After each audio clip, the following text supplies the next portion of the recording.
கர்த்தருடைய பரிசுத்தம் ஸ்தோத்திரம். நாங்கள் செவ்வாப்பேட்டிலேருந்து வரோம். என்னுடைய பேர் ரோசி. என்னுடைய மகள் ஷர்லி சந்தியா. அவளுக்கு 2 வருடங்களாக நியூரோ ப்ராப்ளம், அதாவது 10th முடிச்சதுலேருந்து அவளுக்கு ஃபிக்ஸ் வர ஆரம்பிச்சிச்சு. அது எதனால் வந்ததுன்னு எங்களுக்கு தெரியல. அநேக இடத்துல ஜெபம் பண்ணிகிட்டு இருந்தோம். அப்புறம் இந்த 2 மாதங்களாக இந்த ஜெபத்துக்கு இந்த 3வது மாதத்தில் ஆண்டவர் பரிபூர்ண சுகத்தை என் மகளுக்கு கொடுத்தாரு. அதுலேருந்து இந்த ஃபிக்ஸ் ப்ராப்ளம் வரவே இல்லை. ஆண்டவருக்கு கொடாக்கொடி நன்றிகளே. Praise be to God. என் பேர் பிரவீனா. நான் லாஸ்ட் ஏப்ரல் மந்த் என்னோடய பிஇ டிகிரி முடிச்சுட்டு 2 கம்பெனியில் செலக்ட் ஆனேன். ஆனால் 2 கம்பெனியுமே எனக்கு சாட்டிஸ்ஃபிகேஷனாக ஒரு திருப்தியே வரலை. நைட் ஷிஃப்ட்டு எல்லாம் இருந்துச்சு. ஸோ அதுக்கப்புறம் ஒரு லாஸ்ட் மந்த் அப்போது அமேசான் வாக்கின் வந்துச்சு. எல்லோரும் சொன்னாங்க அமேசானில் எக்ஸ்பீரியன்ஸு இல்லை 2 years 3 years எக்ஸ்பீரியன்ஸ் இருந்தால் மட்டும்தான் செலக்ட் பண்ணுவாங்க, அவங்க நிறைய பேர் அப்ளை பண்ணுவாங்கன்னு. நான் இங்கே லாஸ்ட் மந்த் இங்கே ப்ரே பண்ணிவிட்டு ஏசபாயிட ப்ரே பண்ணிவிட்டு நான் பொருத்தனை வேண்டிக்கிறேன். நான் செலக்ட் ஆகி சாட்சி சொல்லி என்னோடய ஃபர்ஸ்ட் மந்த் சேலரி அங்கிள்கிட்ட கொடுக்கணுன்னு. அதேமாரி நான் போனேன். பார்த்தா நிறைய பேர் இருந்தாங்க அங்கே வாக்கின்ல. நான் ப்ரே பண்ணிக்கிட்டே போய் அட்டென்ட் பண்ணேன். நெக்ஸ்ட் வீக்கே எனக்கு ரிசல்ட் வந்துச்சு. நீங்கள் ப்ளேஸ் ஆகிட்டீங்க, நீங்கள் உடனே ஜாயின் பண்ணலான்னு.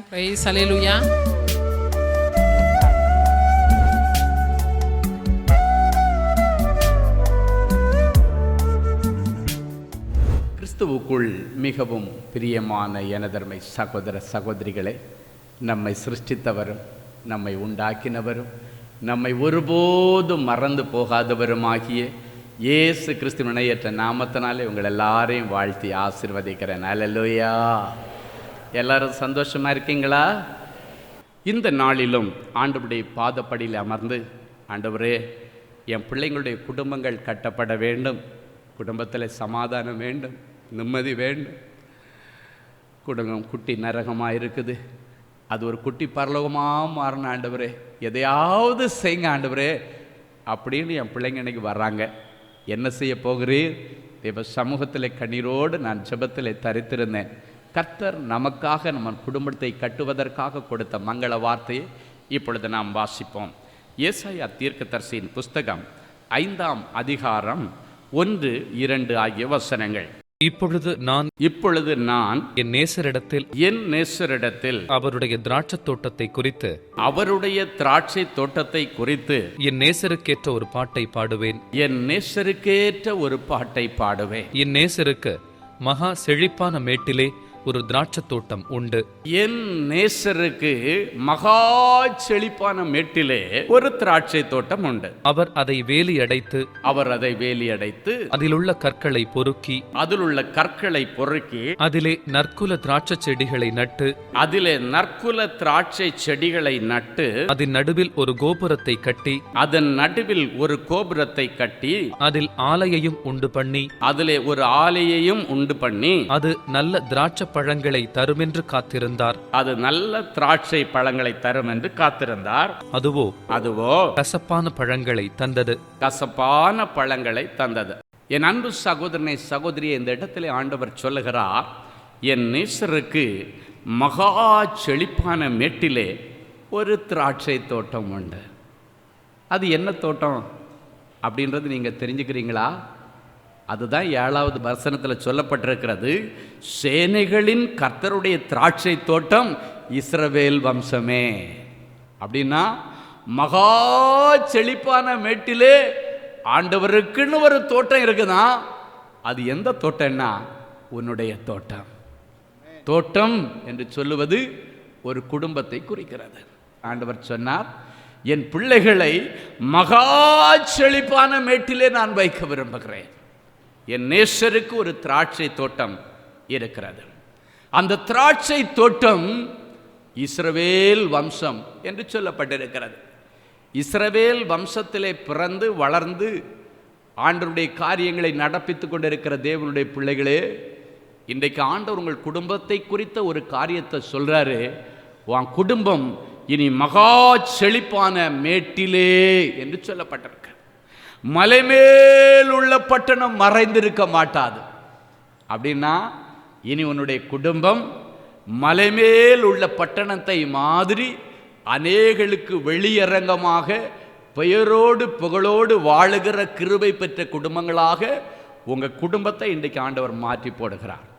எப்படி தோசைக்கல்லில் இருக்கிற தோசையை திருப்பி புரட்டி போட்டால் பச்சைகளெல்லாம் பக்குவப்பட்டு பச்சை மாவு ருசியான தோசையாக உங்கள் கண்ணுக்கு முன்னால் வந்து உங்கள் நாக்குக்கு ருசியை கொடுக்கிறதோ, அதே போல் இன்னைக்கு வரைக்கும் புளிச்சு போன உன்னுடைய குடும்பம், வாழ பிடிக்கலை, கசந்து போன ஒரு வாழ்க்கை மதுரமான வாழ்க்கையாய் மாறும்படிக்கு அப்படியே புரட்டி போடுறேன் அப்படின்னு ஆண்டவர் சொல்கிறார். உன் குடும்பத்தில் இருக்கிற பிரச்சனைகளை நான் புரட்டி போடுகிறேன், அது இனி ஆசீர்வாதமாயும் மாறும். உன் குடும்பத்தில் இருக்கிற அவமானங்களை நான் புரட்டி போடுகிறேன். இன்றைக்கு பிறகு அது உனக்கு நற்கீர்த்தியையும் நல்ல பெயரையும் புகழையும் கொண்டு வரும். உன் குடும்பத்தில் ஒரு பெரிய மாற்றம் இன்றைக்கு இந்த நிமிஷத்தில் கர்த்தருடைய ஆவியானவர் கொண்டு வருகிறார். எந்த வீட்டில் படுத்து கிடந்து ஆண்டவரே தூக்கம் கூட வரலையப்பா, இத்தனை லட்சம் செலவு பண்ணி இந்த வீட்டை கட்டினேன், இவ்வளவு ரூபா வாடகை கொடுத்து இந்த வீட்டில் இருக்கிற தூக்கம் வரலையே ஆண்டவரே, குடும்பத்தில் ஒரு நிம்மதி இல்லை ஆண்டவரே என்று கதறி கொண்டிருந்த பிள்ளைகளுக்கு இன்னைக்கு என் பிள்ளைங்க அவங்க வீட்டை நான் சுத்தம் பண்ண போகிறேன் என்று சொன்னார். தேவதூதர்கள் என் பிள்ளைகளுக்காக புறப்பட்டு போவார்கள். மகா செழிப்பான திராட்சை தோட்டமாக என் பிள்ளைகளுடைய குடும்பத்தை மாற்றும்படி, மகா பரிசுத்தமான திராட்சை தோட்டமாக என் பிள்ளைகளுடைய குடும்பத்தை மாற்றும்படி அவங்க குடியிருக்கிற வீட்டை முதல்ல சுத்தம் பண்ண போகிறேன். எந்த வீட்டில் படுத்துக்கிட்டு எனக்கு வாழ பிடிக்கலைன்னு சொன்னாங்களோ அதே வீட்டில் நீ படுத்துக்கொண்டு என் பிள்ளைகள் சொல்லுவார்கள், ஆண்டவரே நீர் கொடுத்த இந்த நல்ல வாழ்விற்காக உமக்கு நன்றி. எந்த புருஷன் கசப்பான பழங்களை கொடுத்தது நிமித்தம் ஆண்டவரே எதுக்கு தான் கல்யாணம் பண்ண தெரியலையே, இப்படி ஒரு மனுஷனோடு நான் வாழ்கிறதை பார்க்கலும் சாவது நலம் என்று புலம்பினீர்களோ அந்த வீட்டிலிருந்து நீ சொல்லுவீர்கள், ஆண்டவரே எனக்கு கொடுத்த உத்தமமான புருஷனுக்காய் உமக்கு ஸ்தோத்திரம். என் புருஷன் அப்படியே மாற்றி போட்டீர், அப்படியே தலைகளாய் மாற்றி இவ்வளவு நாளும் வேதனை கொடுத்த புருஷன் எனக்கு ஆதரவின் புருஷனாய் மாறினதற்காய் ஸ்தோத்திரம் என்று சொல்லி ஆண்டவர் உங்களுடைய குடும்பங்களை இன்றைக்கு விசாரித்து ஒவ்வொரு அறைக்குள்ளால ஏதோ ஒரு சோகம் ஓடிக்கொண்டிருக்கலாம். ஹாலில் ஒரு சோகம் ஓடும், மகளுக்கு ரூமை திறந்து பார்த்தா அந்த மகளுக்குள்ளால இருக்கிற பிரச்சனைகள் சோகத்தின் மேல் சோகமாக இருக்கலாம். அந்த அறையை தாண்டி மகனுடைய அறைக்குள்ளே போனால் வெளியே சொல்ல முடியாத அநேக அருவருப்புகள், பிரச்சனைகள், புத்தி பேதலிப்புகள், பிடிவாதங்கள், கோபங்கள் அந்த பிள்ளையுடைய அறையில் இருந்து அவனை வேதனைப்படுத்தி கொண்டிருக்கலாம்.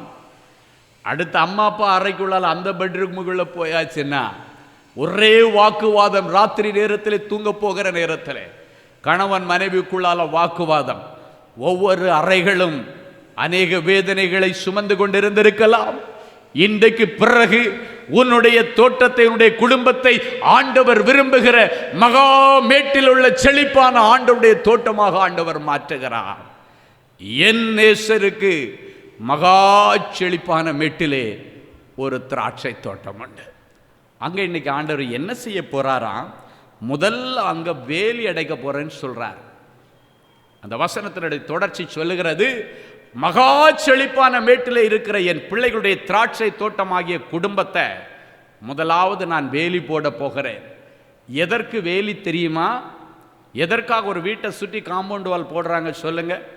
அக்கம் பக்கத்தில் இருக்கிற எந்த கிரியைகளும் நம்மளை நெருங்காத அளவுக்கு பாதுகாப்பு. இன்னைக்கு பார்த்தீங்கன்னா சில வீடுகளில் காம்பவுண்டு வாலே பார்த்தாச்சுன்னா இப்படி தான் பார்க்கணும், அந்த அளவுக்கு பாதுகாப்பு மேலோங்கி அந்த காம்பவுண்டு வால் இருக்கிறதை பார்க்கலாம். இந்த காம்பவுண்ட் வால் எதற்கு அடையாளம்? இது ஆண்டவருடைய பிள்ளைகளுக்காக வேண்டி விசேஷித்த விதமாக முன்குறிக்கப்பட்ட கிருபை பெற்ற வீடு இந்த குடும்பம். எனவே அந்த வித்தியாசத்தை காண்பிப்பதற்காக தான் வேலி போடுவாங்க. ஆண்டவருடைய வசனம் சொல்லுகிறது, சுற்றிலும் அக்கினி மதிலை எழுப்பி அதன் நடுவிலே மகிமையாய் வீற்றிருந்து மகிமையான காரியங்களை செய்வேன். இன்னைக்கு உங்க வீட்டை சுத்தி காம்பவுண்ட் வால் இருக்கோ இல்லையோ, உங்க கண்களுக்கு புலப்படாத அக்கினி வேலி என்று சொல்லுகிறார். சுற்றிலும் அக்கினி வேலி அடைத்து, அக்கினி மதில் என்றால் மதில் சுவர், காம்பவுண்ட் வால்னு அர்த்தம். உங்க கண்களுக்கு தெரியாம இருக்கலாம், பிசாசுடைய கண்களுக்கு அது தெரியக்கூடிய விதத்தில் ஆண்டவர் அப்படி ஃபென்சிங் போடுவார். அப்படின்னா என்ன அர்த்தம்னா, யாராவது உங்களுக்கு இனிமேல் மந்திரவாதம் பண்ணனா அந்த அக்கினி வேலியை தாண்டி உள்ளுக்குள்ளால வந்து உனக்கு சேதபாதங்களை கொண்டு வர முடியாது. ஆண்டவர் மனுஷன் தொட முடியாத மகாமேட்டிலே உனக்கு திராட்சை தோட்டத்தை உண்டு பண்ணி தூக்கி மேலே உட்கார வச்சுட்டு அதை சுற்றி ஆண்டவர் ஃபென்சிங் போடுறார். இதுக்கு மேலே எத்தனை பேர் 1000 பேர் உங்களுக்கு மந்திரவாதம் பண்ணாலும் சரி, 10,000 பேர் மந்திரவாதம் பண்ணாலும் சரி, பில்லி சூனியம் செய்தாலும் சரி, அவைகள் ஒன்றும் உங்களை சேதப்படுத்துவதில்லை. காரணம், இயேசு இன்றைக்கு குடும்பத்தை வேலி போடுகிறார். அல்லேலூயா. அவர் அதை வேலி அடைத்து. அப்ப பிசாசனுடைய பிரச்சனைகள் உள்ளுக்குள்ள வரக்கூடாது. நிறைய பேர் சொல்லுவாங்க, நைட்டு தூங்கும் பொழுது யாரோ என்ன துரத்திட்டு வர்றாங்க, எனக்கு சலங்க சத்தம் கேட்குது, பாம்பு என்ன துரத்திக்கிட்டே வருது, இந்த பாம்பு துரத்துறதை பார்த்தேன், அடுத்த நாள் எனக்கு தங்கி இருந்த கரு கலைந்து போய் விட்டது, நைட்டு தான் சொப்பனம் பார்த்தேன் ஒரு பாம்பு என்ன துரத்துதுன்னு. அடுத்த நாள் காலையில் 6 வருஷமா இல்லாமல் இருந்து இப்போதான் தங்கின அந்த குழந்தை கலைஞ்சி போச்சு. காரணம் என்ன தெரியுமா? இந்த பாம்பு, பட்சி, பிராணி, பிசாசு எல்லாம் உள்ளுக்குள்ள வந்து உன்னுடைய வீட்டை ஒரு வேதனையின் கூடாரமாய் மாற்றி கொண்டிருக்கிறது. இன்றைக்கு பிறகு உன் கூடாரங்கள், உன்னுடைய தோட்டத்துக்குள்ளால எந்த அசுத்தாவியும் வராதபடிக்கு இனி ஆண்டவர் அதை மகாமேட்டில் உட்கார வச்சு அதை சுற்றி ஃபென்சிங் போட்டுறார். ஆண்டவர் வேலி போட்டால் அதை யாரும் பிடுங்க முடியாது. பிடுங்கன்னா மனுஷன் மட்டும்தான் பிடுங்கணும், பிசாசு பிடுங்க முடியாது. அல்லேலூயா. அப்போ ஆண்டவர் ஃபென்சிங் போட்டுட்டு சாவி 2 சாவி வச்சிருக்கார். எப்படி சில வீடுகளில் பார்த்தீங்கன்னா, நல்ல கேட்டுக்காக இருந்தாலும் சரி, வீட்டுக்காக இருந்தாலும் சரி, பூட்டிட்டு அப்பா அம்மாட்ட ஒரு சாவி இருக்கும், பிள்ளைங்கள்ட்ட ஒரு சாவி இருக்கும். பிள்ளைங்க ஸ்கூல் முடிச்சு வந்தால், காலேஜ் முடிச்சு வந்தாச்சுன்னா அவங்கக்கிட்ட ஒரு சாவி இருக்கும். ஆனால் அதே நேரத்தில் பக்கத்து வீட்டுக்காரங்கள்ட்ட போய் சாவியை கொடுத்து வைக்க மாட்டாங்க, இல்லைன்னா தெரியாத ஒருத்தங்கள்ட்ட சாவியை கொடுத்து வைக்க மாட்டாங்க. எப்போ வேணாலும் அந்த வீட்டுக்குள்ளே வரவும் வீட்டிலேருந்து வெளியே போகிறதற்கு 2 பேருக்கு தான் அக்சஸ். ஒன்று தாய் தகப்பன், அதை விட்டால் பிள்ளைகள். அதே போல நம்முடைய வீட்டிற்கு 2 சாவி ஆண்டவர் உண்டு பண்ணி இருக்கிறார். பூட்டு போட்டாச்சு, எல்லாம் சுற்றி டோர் போட்டு அழகாக போட்டு, காம்பவுண்ட் வாலுக்கு பூட்டு போட்டாச்சு, உங்களுடைய மெயின் டோருக்கு பூட்டு போட்டாச்சு, எல்லாம் பூட்டு போட்டு 2 கீ. ஒன்று ஏசுவாமிகிட்ட இருக்கும், இன்னொரு கீ பிள்ளைகளாகிய நம்மிடத்தில் இருக்கும். அல்லேலூயா. எந்த பிசாசும் இனி அந்த வேலியை திறக்கவோ காம்பவுண்டை திறக்கவோ, நம்ம இல்லாத நேரத்தில் உள்ளுக்குள்ளால வந்து உட்கார்ந்து பதுங்கி இருக்கவோ, கிரியைகள் வழியிலே வெளியே வரவோ கூடாதபடிக்கு ஆண்டவர் பூட்டு போட்டு 2 சாவி தான் போடுறார். No duplicate key. உங்கள் வீட்டுக்கு எத்தனை கீ வேணாலும் டூப்ளிகேட் போடலாம், ஆனால் ஏசுவாமி போடுற பூட்டுக்கு டூப்ளிகேட் கீ எல்லாம் போட முடியாது. 2 ஒரிஜினல் கீயை வச்சு, 1 அவர் வச்சுக்குவார், 1 பிள்ளைகள்கிட்ட கொடுத்துட்டார். அல்லேலூயா. இப்போ இதை திறந்து வெளியே வரவும் திறந்து உள்ளே போகிறதுக்கும் மனுஷனுக்கு மட்டும்தான் அந்த ஆண்டவர் பொறுப்பையும் அதுக்குள்ள அதிகாரத்தையும் கொடுக்கிறார். அப்போ மனுஷன் என்ன பண்ணணும்? அதை நல்ல காரியத்துக்கு திறக்கணும், நல்லபடியாக வெளியே போயிட்டு வந்து நல்லபடியாக பூட்டிடணும். அது இல்லாமல் தப்பான மனுஷியை உள்ளே விடுறதுக்கு நீ திறந்தேன்னா, வாசற்படியில் பாம்பு படுத்திருக்குமா, எப்போ இவன் டோரை ஓப்பன் பண்ணுவான், உடைப்பான் அப்படின்னா, இவன் தவறான காரியங்களுக்கு எப்போ இந்த வீட்டை திறப்பான், திறந்தாச்சுன்னா உள்ளே போயிடலாம் அப்படின்னு வாசல்ல கிடக்கும். வசனம் என்ன சொல்லுகிறது? அடைப்பை பிடுங்குகிறவனை பாம்பு கடிக்குமா. அப்படின்னா என்ன அர்த்தம் தெரியுமா? வாசலுக்கு வெளியே கிடப்பான்.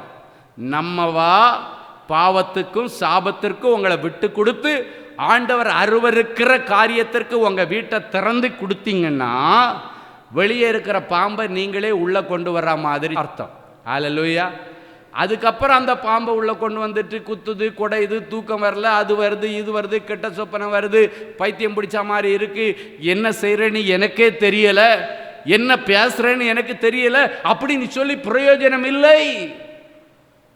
ஆண்டவர் எந்த அசுத்தாவிகளும் உள்ளே வராதபடிக்கு இன்றைக்கு அக்கினி வேலி போட்டுட்டார், சுற்றிலும் வேலி அடைத்து. ஏன்னா இயேசுவாமியுடைய பிள்ளைகளுடைய வீட்டுக்குள்ளால அத்து மீறி பிசாசு நுழையக்கூடாது. அங்கே வந்தாச்சுன்னா தேவ தூதர்கள் இறங்கி உலாவணும், இயேசுவாமி இறங்கி உலாவணும், நல்ல எண்ணத்தோடு கூட வருகிறவர்கள் உள்ளே வரணும், உள்ளே இருந்து போகணும். இதுதான் ஆண்டவருடைய திட்டம். அதற்கு புறம்பாக இதுக்கு மேலே ஏதாவது பாவ அருவருப்புகளுக்கு உங்களை வீட்டை திறந்து கொடுக்க கூடாது.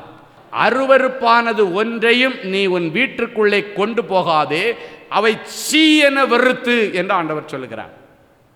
அப்படின்னா இன்னைக்கு பிறகு ஆண்டவர் உங்கள் வீட்டை சுத்தம் பண்ணி உங்ககிட்ட நல்ல சூப்பராக சமாதானமாக தூக்கம் வராத வீடை நல்லா தூக்கம் வர்றதுக்கு ஆண்டவர் நல்ல தேவதூதர்களை எல்லாம் அனுப்பி பெஸ்ட்டாக இன்னைக்கு கொடுக்குறார். நிறைய பேர் சொல்கிறீங்க, ஐயா எனக்கு என் வீட்டில் நல்ல தூக்கம் வந்தால் போதும், அதை விட பெரிய ஆசீர்வாதம் ஒன்றும் இல்லை அப்படின்னு நிறைய பேர் வந்திருக்கிறீங்க. ஹல்லேலூயா. இன்றைக்கி லேட்டஸ்ட்டு பார்த்தீங்கன்னா பிசாசான ஒரு மனுஷனுடைய தூக்கத்தில் தான் கையை வைக்கிறான். வாலிப பிள்ளைகள் சொல்கிறாங்க எனக்கு தூக்கம் வரல.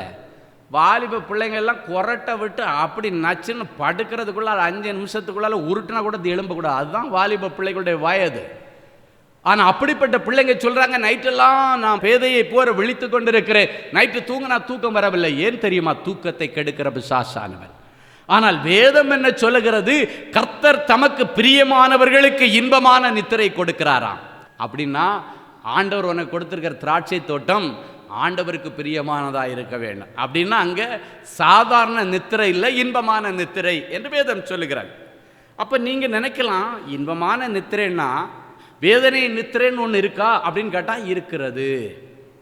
அதுதான் இன்னொரு வசனம் சொல்லுகிறது, தன் படுக்கையை கண்ணீரால நினைக்கிறேன் என்று சொல்லுகிறான். ஏன் படுக்கையில் ஒரு மனுஷன் கண்ணீர் வடிக்க வேண்டும்?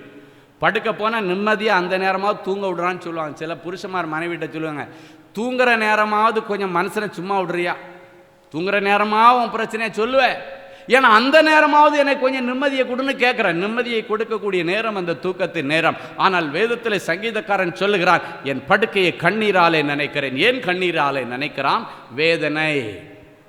என் அன்பு சகோதரனே சகோதரியை, இன்றைக்கு பிறகு உங்களுக்கு ஆண்டவர் ஃபர்ஸ்ட் பிளஸ்ஸிங்கே நிம்மதியான தூக்கம், நல்ல நிம்மதியான தூக்கம். இந்த தூக்கம் கெட்டுதுன்னா என்ன ஆகுன்னா மனுஷனுடைய மனநிலை பாதிப்பாகிறது, அவன் டிப்ரெஷனுக்கு நேராக போகிறான். அதனால தான் சுற்றிலும் நெருங்கி நிற்கிற பாவத்தை விட்டு விலகுன்னு சொல்லப்படும். அதை உள்ளே வச்சுக்கோ, மொபைலில் நோட் பண்ணி வச்சுக்கோ, மொபைலில் ஃபோட்டோ எடுத்து அவளை பார்த்துக்கிட்டே இரு, பேசுகிற இந்த ஆபாசமான பேச்சை பார்த்துக்கிட்டே இரு, கேட்டுகிட்டே இருன்னா அது ஒரு காலத்துக்கு மேலே அந்த அசுத்த ஆவிகள் உன்னை பாவத்துக்குள்ளாலேயே மடக்கி போட்டுரும். அதனால தான் ஆண்டவர் சொல்கிறாரு சுற்றி வேலி அடைச்சி. அப்படின்னா இப்படிப்பட்ட அசுத்தங்களை எதுவும் உங்கள் வீட்டுக்குள்ளே வராதபடி வேலி அடைத்து அதில் உள்ள கற்களை பொறுக்கி, அப்படின்னா களை எடுத்து, என்னென்ன களைகள் உன்னிடத்தில் இருக்கிறதோ, என்னென்ன பாவங்கள் உங்களிடத்தில் இருக்கிறதோ, ஆண்டவருடைய திராட்சை தோட்டம் என்று சொல்லப்படக்கூடாதபடிக்கு இது பிசாசனுடைய வேதனையின் தோட்டம் என்று சொல்லக்கூடிய நிலைமையில் உன் வீடு இருக்குதுன்னா அதை மாற்றி மகாமேட்டில் ஆண்டவருடைய தோட்டமாய் மாற்றும்படிக்கு களை எல்லாம் பிடுங்கணும். களை பிடுங்கினா தான் செடி நல்லா வளரும். அல்லேலூயா. திராட்சை செடிகள் நல்லா வளரணும்னாலும் சரி, எந்த செடி வளரணுன்னாலும் சரி, களை பிடுங்கப்பட வேண்டும். இன்றைக்கு உங்களுடைய வாழ்க்கையில் இருக்கிற எல்லா களைகளையும் ஆண்டவர் பிடுங்குறார். ஆமென். என் அன்பு தேவனுடைய பிள்ளைகளே, நல்ல தேவ செய்தியை கேட்டீர்கள், அருமையான சாட்சிகளையும் பார்த்தீர்கள். எல்லாருடைய இருதயத்தில் ஒரு கேள்வி, எனக்கு என்னைக்கு பிரதர் இப்படி ஒரு அற்புதம் நடக்கும்? ஏன் அது ஆண்டவர் என்னைக்கு செய்யலாம் இல்லை?